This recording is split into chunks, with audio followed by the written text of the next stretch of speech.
Oke, selamat siang semua. Jadi untuk materi kita hari ini itu kita akan membahas tentang materi kesetaraan gender. Nah, untuk slide kedua ini kita membahas tentang konsep kesetaraan gender ya.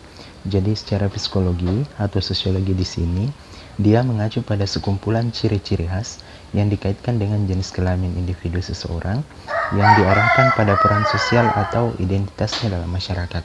Jadi pengelompokannya secara sosiologi atau psikologi ini sendiri itu dia mengelompokkannya atas dua ya, yaitu laki-laki dan perempuan. Nah, sedangkan menurut WHO itu dia membatasinya itu sebagai seperangkat peran, perilaku, kegiatan, dan atribut yang dianggap layak bagi laki-laki dan perempuan. Jadi ada indikatornya menurut WHO di sini, yaitu bagaimana perannya di lingkungan masyarakat, kemudian perilakunya apakah dia masuk perempuan atau laki-laki, kegiatannya dalam kehidupan sehari-hari, serta atributnya. Jadi pengelompokannya di sini WHO ini sebenarnya cuma ada dua, yaitu perempuan dan laki-laki. Nah, adapun yang seseorang itu yang lahir memang memiliki kelainan ya, jadi dia punya dua jenis kelamin, maka kemudian dia melakukan operasi, itu biasanya WHO mengkategorikannya sebagai transgender ya. Jadi bukan laki-laki, bukan perempuan, tapi transgender.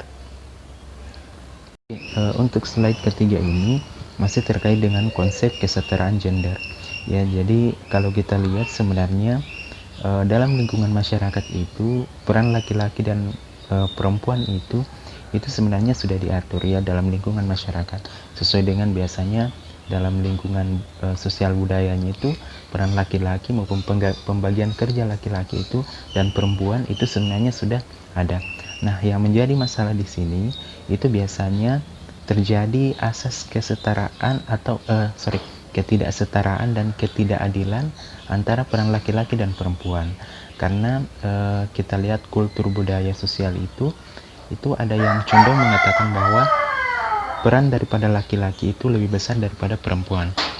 Nah, itu kan sudah melebihi atau sudah menyalahi hak dan tanggung jawab perempuan. Nah, seharusnya dalam ilmu psikologi atau sosiologi itu kan peran laki-laki dan perempuan itu sebenarnya sama. Dia memiliki hak dan tanggung jawab yang sama di dalam lingkungan masyarakat ya, seperti itu.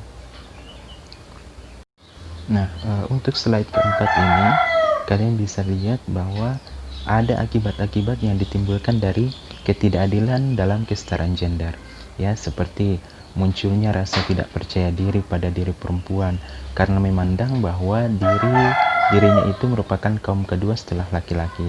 Kemudian konsep diri yang negatif juga muncul dalam diri perempuan yang menimbulkan perasaan riku, malu, merasa bersalah dan tidak berdaya.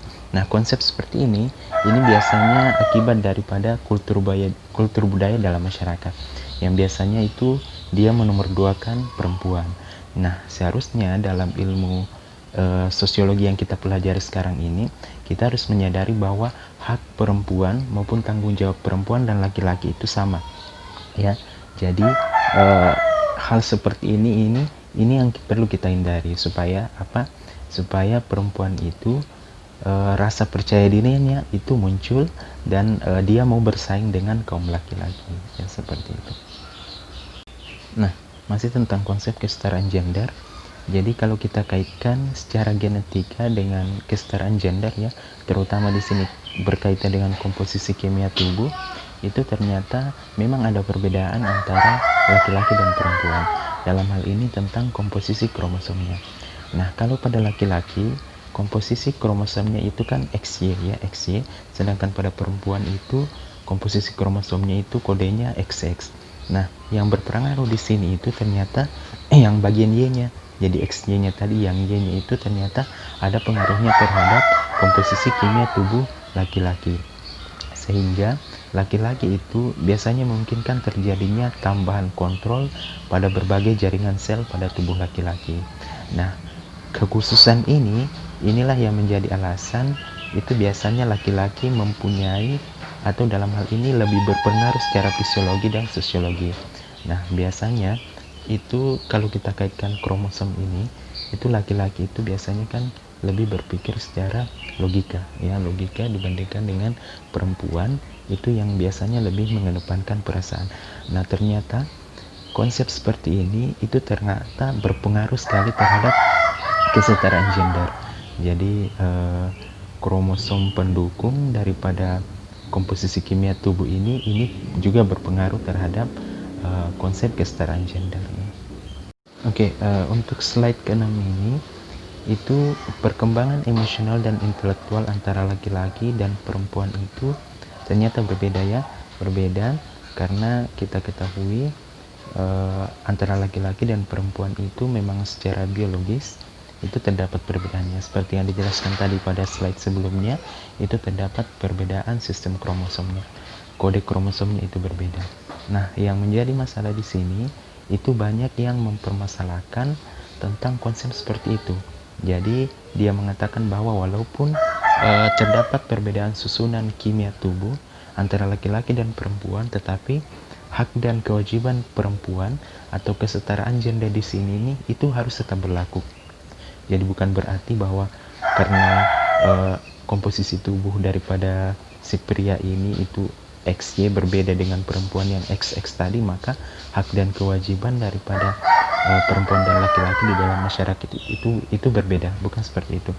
Nah, hal ini itu biasanya ditentang oleh para aktivis feminis ya. Jadi aktivis feminis di sini itu yang biasanya menyuarakan tentang suara-suara perempuan, yang ada yang perempuan yang tertindas karena dinomorduakan atau lain sebagainya.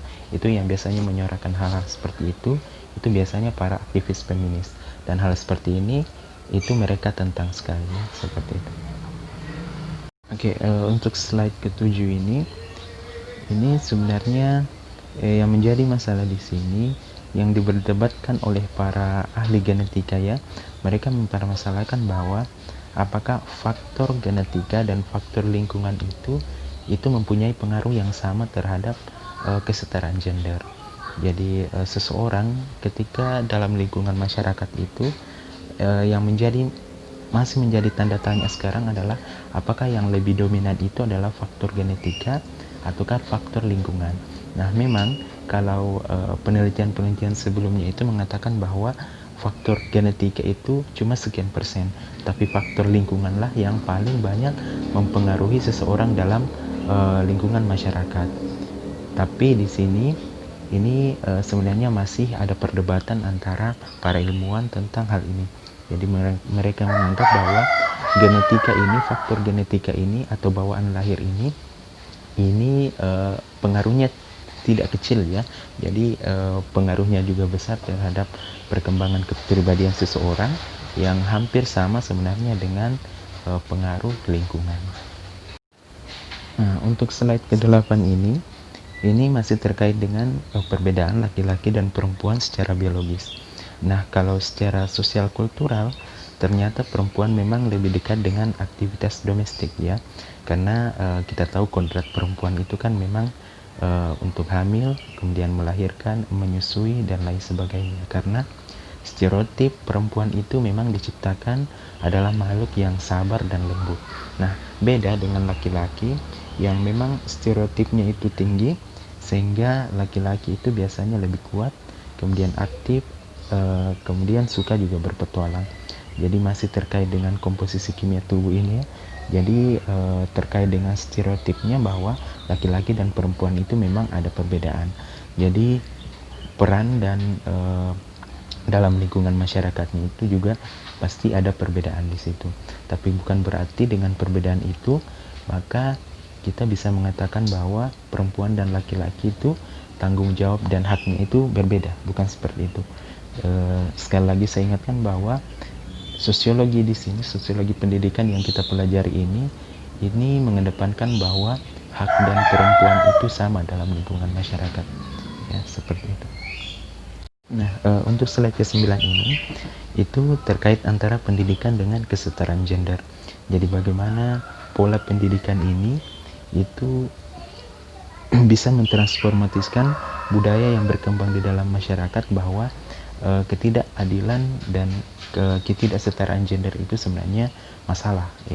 Jadi proses pendidikan yang sedemikian strategis itu diharapkan bisa mentransformasikan nilai-nilai, kemudian budaya atau pandangan yang seringkali tidak disadari untuk mengembangkan kebudayaan dalam ketidakadilan gender. Jadi di sini kalau kita bisa lihat contohnya bahwa dalam pendidikan formal di sekolah itu biasanya guru itu sudah memperlakukan siswa perempuan dan siswa laki-laki itu dengan sama. Jadi itu berarti keadilan atau kesetaraan gender itu sudah jalan. Nah, yang menjadi masalah di sini kalau misalnya di sekolah itu perempuan itu di nomor duakan dan laki-laki itu lebih dominan dan gurunya menganggap bahwa hal itu wajar. Bukan seperti itu. Karena kita ketahui laki-laki dan perempuan itu kan haknya sama dalam lingkungan masyarakat. Dalam hal ini sektor pendidikan, dan diharapkan dengan mempelajari sosiologi pendidikan ini, maka kita bisa mentransformasikan bahwa kesetaraan gender dan keadilan gender itu sangat penting. Ya. Jadi kalau ada sesuatu ketidakadilan atau ketidaksetaraan gender antara laki-laki dan perempuan, itu masalah dalam sosiologi pendidikan. Ya, seperti itu. Untuk slide ke-10 ini, slide terakhir ya, masih terkait dengan pendidikan dan kesetaraan gender. Nah, pendidikan itu di sini berfungsi untuk menurunkan atau mentransformasi budaya dari satu generasi ke generasi berikutnya, yang mengubah pola pikir mereka itu menjadi lebih baik ya. Jadi kalau dulu-dulu itu zaman dulu ya, mungkin orang mengatakan kalau perempuan itu nomor 2 dan yang nomor satunya yang lebih dominan itu adalah laki-laki. Nah, diharapkan dengan pendidikan itu pola pikir dari generasi ke generasi berikutnya itu mulai berubah. Jadi diharapkan mungkin kalau dulu pemikirannya seperti itu, tetapi zaman sekarang itu diharapkan generasi sekarang itu sudah mengetahui tentang keadilan dan kesetaraan gender. Jadi sudah bisa melihat bagaimana atau di mana hak dan tanggung jawab perempuan dan laki-laki itu. Nah, fungsi ini itu biasanya dimanfaatkan untuk mendekonstruksi pandangan-pandangan yang tidak mendukung semangat kesetaraan dan keadilan gender. Jadi fungsi pendidikan ini sangat diharapkan untuk bisa mendekonstruksi ya pandangan-pandangan negatif terkait dengan adanya ketidakadilan atau ketidaksetaraan gender antara laki-laki dan perempuan.